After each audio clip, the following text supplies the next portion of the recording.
Hey everybody, Tony D with some screenwriting tips. Today we're going to talk about how to write a satire, and I've got little Joan here to help me out. Oh, thank you, little Joan. Yes, satire. And before we get started, please smash like and subscribe. Thank you for smash liking and subscribing. And speaking of satire, check out my book, A Wokistan, a novel co-written by Christian Baranek. It's very much a satire. And by reading other satires, you really sort of get it. Satire is a difficult genre to write. Comedy in general is difficult to write, but satire is like the high wire of comedy. Everything in a satire kind of has to be ironic, and so you can't just do a joke. You have to do a joke that's biting.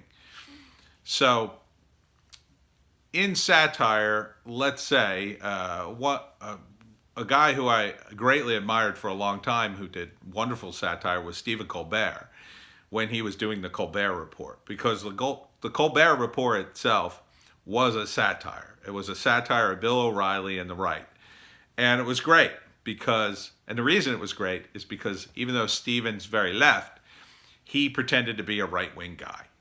And he pushed the right-wing concepts off a cliff, and it showed you, the ridiculousness of a lot of the right-wing positions, and that's what was great about it. So by so wholeheartedly embracing right-wing ideals to the point of absurdity.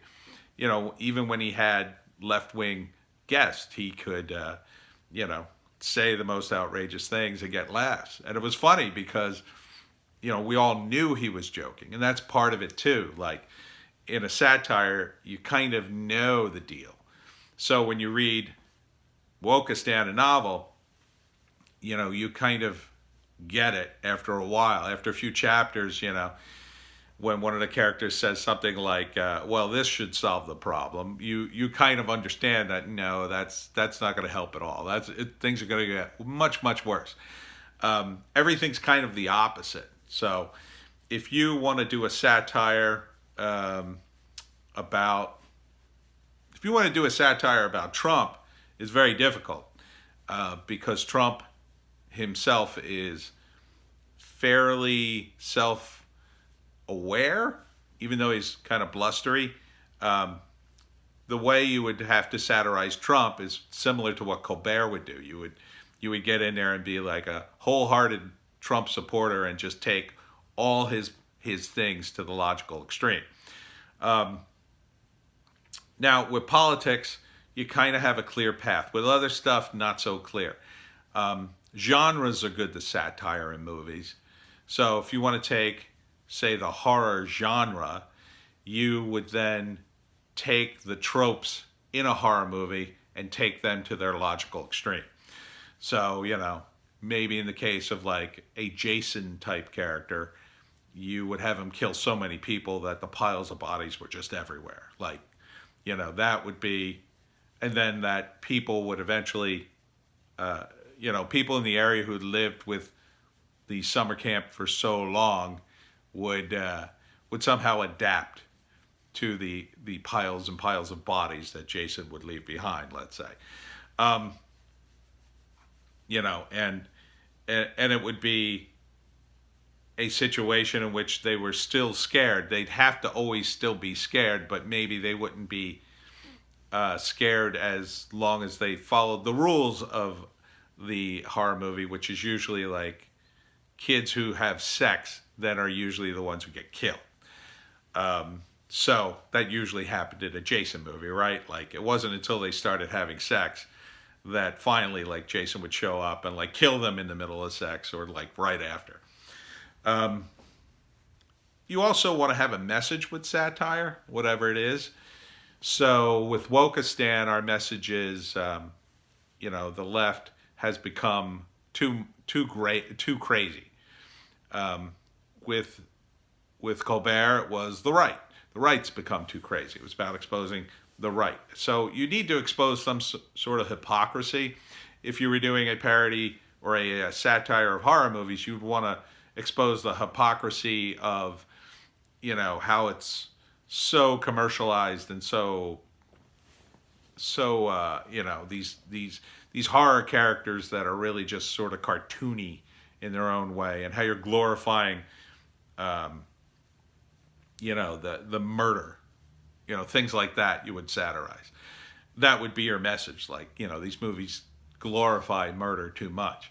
If you're doing a satire with superheroes, I think to a large extent, The Boys is a satire of superheroes, right? It sort of takes a lot of those tropes to the logical extreme.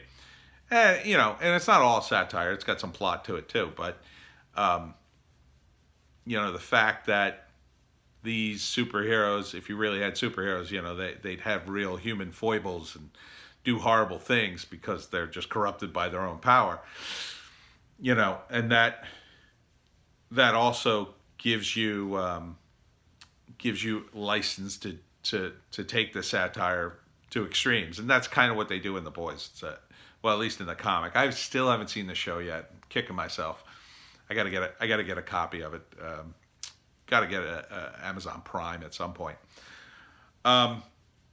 So another satire movie that I enjoyed greatly was the recent Jojo Rabbit movie, which I guess it satirizes.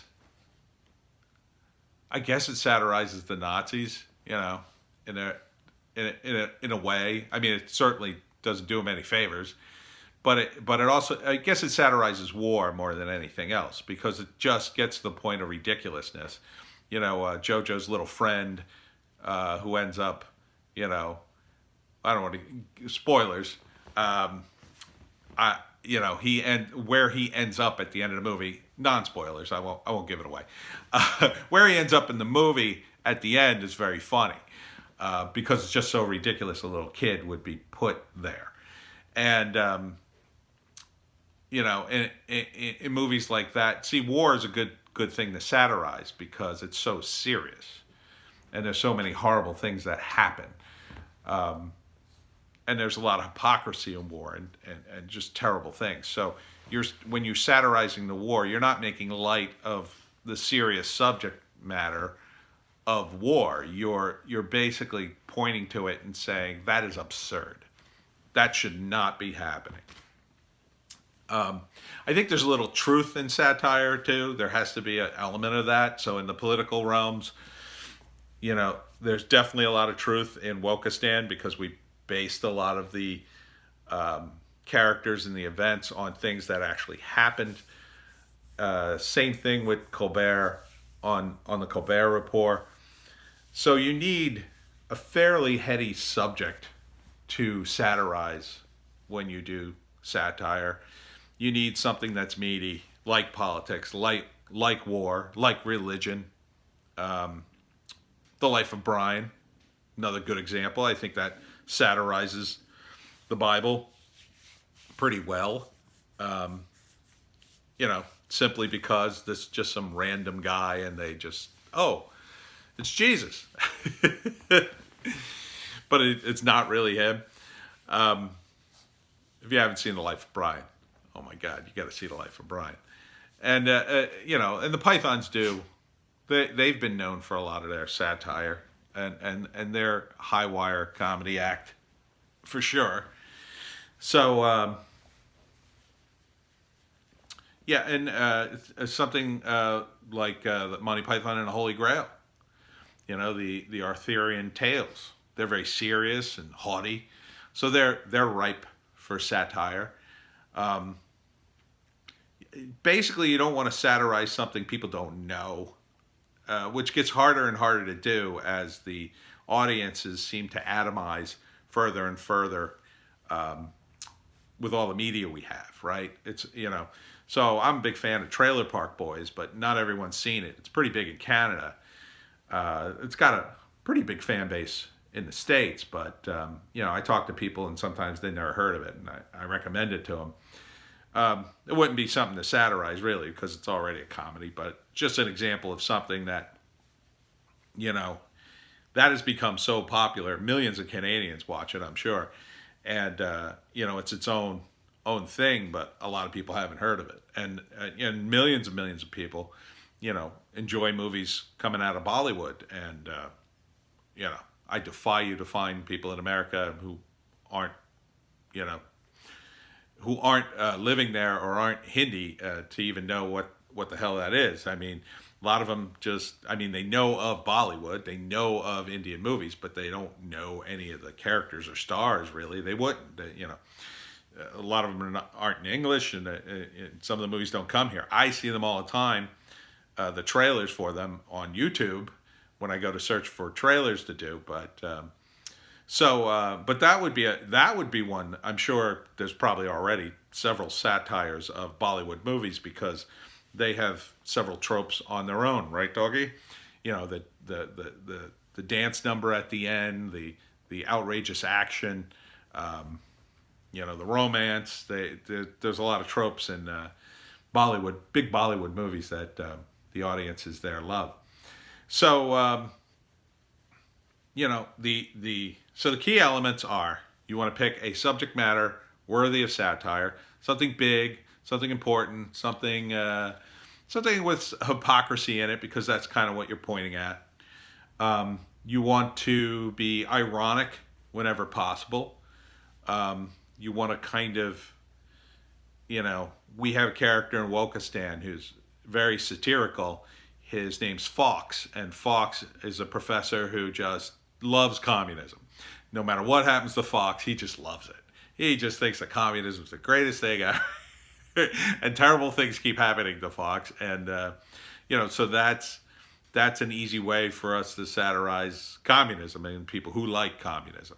So that's the kind of characters you want. You want these sort of crazy characters that kind of just, and you push them to their logical extreme. So, big subject matter, irony, characters that push the opposite of your message, kind of, and in the end, you need to have a message, I think, with satire. So get out there and write some satire if you dare. Otherwise, if it doesn't work out, you'll probably end up with a halfway decent comedy, I'm sure. Good luck, screenwriters.